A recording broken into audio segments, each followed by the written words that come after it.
अस्सलाम वालेकुम वरहमतुल्लाहि वबरकातुहू।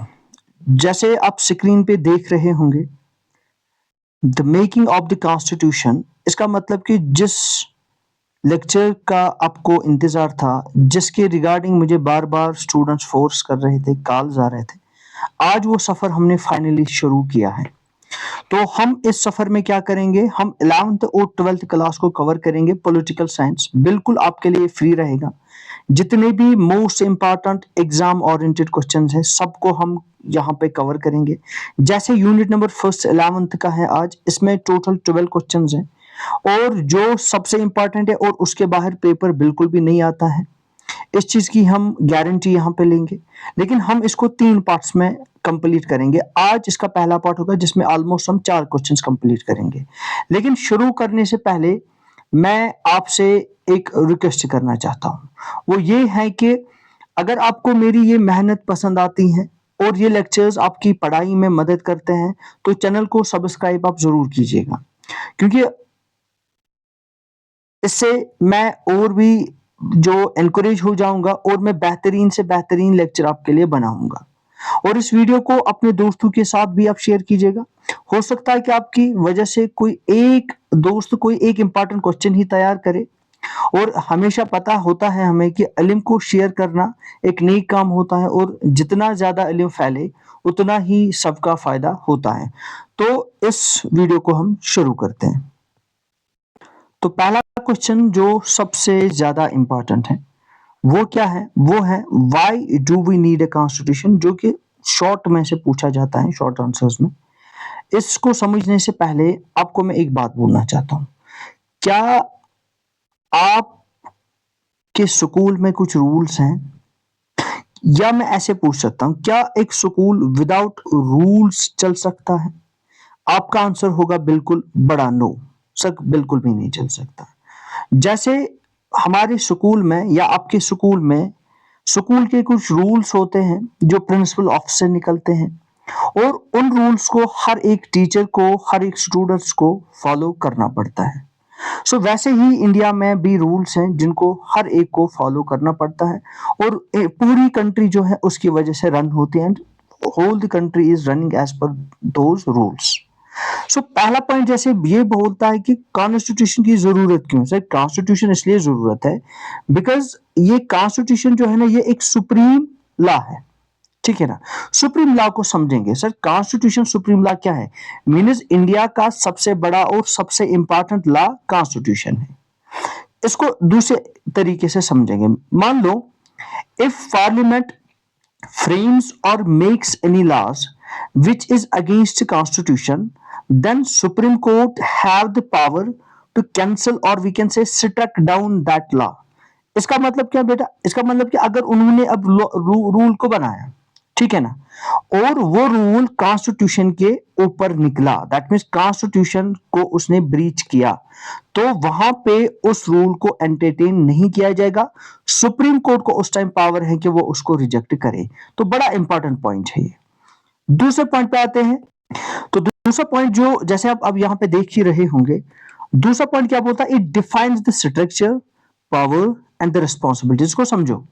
सर इसमें आपको यह समझना है कि असल में कॉन्स्टिट्यूशन करता क्या है? It organises the government. करता क्या बेटा? ये ऑर्गेनाइज करता है गवर्नमेंट को। ऑर्गेनाइज मीन्स कि ये हफाजत तरीके से नहीं है। जैसे एग्जांपल से समझेंगे, ये बताता है कि कंट्री में रूल कौन चलाएगा और कैसे चलाएगा। तो इसी तरीके से कॉन्स्टिट्यूशन ने बोला there will be the three organs of the government named as legislature, legislature, ठीक है ना, लेजिस्लेचर, एग्जीक्यूटिव, ठीक है, and final one that is judiciary which is most important, judiciary. अब आप ऐसे समझे, जैसे कॉन्स्टिट्यूशन हर एक ऑर्गन का काम बताता है, ऑर्गेनाइज करता है। जैसे मैं एक एग्जांपल दूंगा। अगर क्लास से पूछे कि क्या आपका क्लास मॉनिटर पढ़ाता है, बच्चे बिल्कुल जवाब देंगे सर नो। बिकॉज पढ़ाने का काम टीचर का है, मॉनिटर का काम कुछ दूसरा है। वैसे ही लेजिस्लेचर का काम अलग है, जैसे पार्लियामेंट का काम है लॉ बनाना, वो लेजिस्लेचर में आ जाएगा। इम्प्लीमेंट कराना दूसरे होते हैं, एक होते हैं पॉलिटिकल, दूसरे होते हैं एडमिनिस्ट्रेटिव, जो सिविल सर्विसेज वगैरह होते हैं, सिविल सर्वेंट्स। तो वैसे ही कोर्ट का काम इन पे पूरा नजर रखना, सुपरवाइज करना। तो दूसरे पॉइंट का हमें यहाँ पे समझ आया कि ये स्ट्रक्चर पावर रिस्पॉन्सिबिलिटी पूरा ऑर्गेनाइज करके देता है, और इससे हमें ये पता चलता है। Now, moving to third point, it protects the fundamental rights. So, Constitution of India जो है, ये हर एक इंसान के इंडिया में करता क्या है, ये हर एक इंसान के बेटा राइट्स को प्रोटेक्ट करता है, which is known as fundamental rights. क्या नाम है? फंडामेंटल, या एफ आर लिखो शॉर्ट में, एफ आर हम लिखते हैं, ठीक है ना। तो इसको हम थोड़ा रब करेंगे, फिर यहाँ पे लिखेंगे। क्या नाम है इसका? F R, that means fundamental rights. F R, fundamental rights. जैसे आपको पता है फंडामेंटल राइट्स कहाँ पे? आर्टिकल 12 से लेके 35 तक फंडामेंटल राइट्स हैं, जो बेसिक हैं, और ये जस्टिसेबल हैं कोर्ट्स में। जस्ट ये हम इसको प्रोटेक्ट दे सकते हैं, दिला सकते हैं कोर्ट से। जैसे मैं आपको एक एग्जांपल दूंगा, अगर किसी भी गवर्नमेंट स्कूल में किसी बच्चे को रिलीजन की वजह से वहां पे एडमिशन कैंसिल किया जाएगा या नहीं लिया जाएगा, इसका मतलब है कि यहाँ पे इक्वालिटी ऑफ फंडामेंटल राइट जो है, इसकी वायलेशन होती है। तो जितने भी हमारे पास 6 फंडामेंटल राइट्स हैं, पहले 7 थे, आज 6 हैं, उन सब की हिफाजत कॉन्स्टिट्यूशन करता है, and that is the reason constitution is important and we need it. Now move to point number 4, which is rule of law and equality before law. तो इसको एक्सप्लेन करेंगे। इस पॉइंट को हम इस तरीके से भी समझ सकते हैं, जो यहाँ पे लिखे हैं कि रूल ऑफ लॉ या इक्वालिटी बिफोर लॉ। आपको पता है कि government has enough power and they could misuse it, ठीक है ना। जैसे हम समझेंगे कि कॉन्स्टिट्यूशन असल में क्या करता है, it already makes and frames the path for the government, and the government has to run the government, or we can say administer the government as per this path. They cannot breach these lines, they cannot breach this path। और यहाँ पे कहने का हमें ये मतलब है कि कॉन्स्टिट्यूशन कहता है गवर्नमेंट को कि सिर्फ लॉ के हिसाब से आप काम कीजिएगा, आप लॉ के बगैर या अपनी मर्जी के मुताबिक आप कानून को नहीं चला सकते हो, कंट्री को नहीं चला सकते हो। जैसे कि मैं एक एग्जांपल दूंगा, क्या अगर गवर्नमेंट के पास पावर है, कल को गवर्नमेंट बोल सकती है कि आज के बाद कोई इलेक्शन नहीं होगा, तो ये कानूनी तौर पे सही नहीं होगा। और कानून में लिखा है कि there will be rule of law, न कि रूल ऑफ एनी पर्सन। और यहाँ पे क्या होगा, अगर कितना भी बड़ा क्यों ना हो मंत्री, वो होगा इक्वालिटी बिफोर लॉ, हर एक कानून के नजर में, कानून के सामने में बराबर ट्रीट किया जाएगा। अब नेक्स्ट पॉइंट को समझेंगे। नेक्स्ट पॉइंट बोलता है prevents the misuse of power. तो ये हमने देखा कि ये ऐसा नहीं बोलता है कि there should be the concentration of power in a single body into one hands. और यहाँ पे इससे क्या होगा, यहाँ पे ये बोलता है कि सर पावर जो होगा ये डिवाइड होना चाहिए 3 ऑर्गन्स में, जो एक दूसरे पे नजर रखेंगे, उसको चेक एंड बैलेंस भी बोलते हैं, ठीक है ना। सो एक और पॉइंट यहाँ पे आपको समझना है, ये असल में इस्टेब्लिश करता है रिलेशनशिप किस किस के बीच में, 2 चीजों के बीच में। जैसे कि इंडिया जो है उसको बोलते हैं यूनियन ऑफ स्टेट्स। क्या बोलते हैं? Union of states.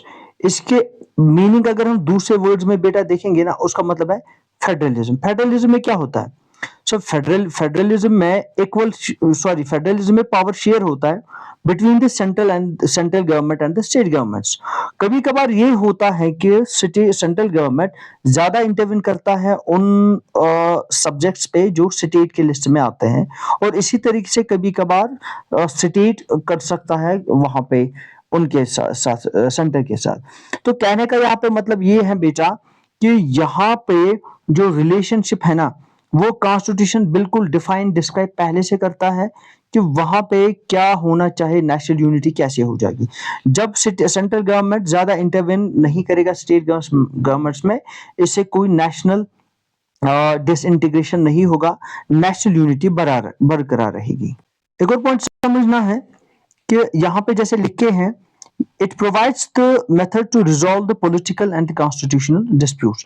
अगर कभी भी कोई डिस्प्यूट होगा, चाहे पॉलिटिकल होगा, कॉन्स्टिट्यूशनल होगा, कॉन्स्टिट्यूशन में सारे रूल्स लिखे हैं जिसकी वजह से हम उनको इजीली क्या कर सकते हैं, सॉर्ट आउट कर सकते हैं, या दूसरे वर्ड्स में थोड़ी डीप मीनिंग हम समझेंगे, किस तरीके से गवर्नमेंट फॉर्म हो जाएगी, बनेगी, कैसे इलेक्शन कंडक्ट होंगे, कैसे फिर किसी पार्टी ने इलेक्शन हारा, so how can the party transfer power to the next ruling party, ये सब चीजें वहां पे लिख के होता है। सो यहाँ पे हर एक चीज पीसफुल तरीके से रिजॉल्व किया जाएगा without resorting any violence there. Move करेंगे नेक्स्ट पॉइंट की ओर। नेक्स्ट पॉइंट में लिखे क्या है, ये प्रमोट करता है democracy, justice, liberty and the equality and fraternity.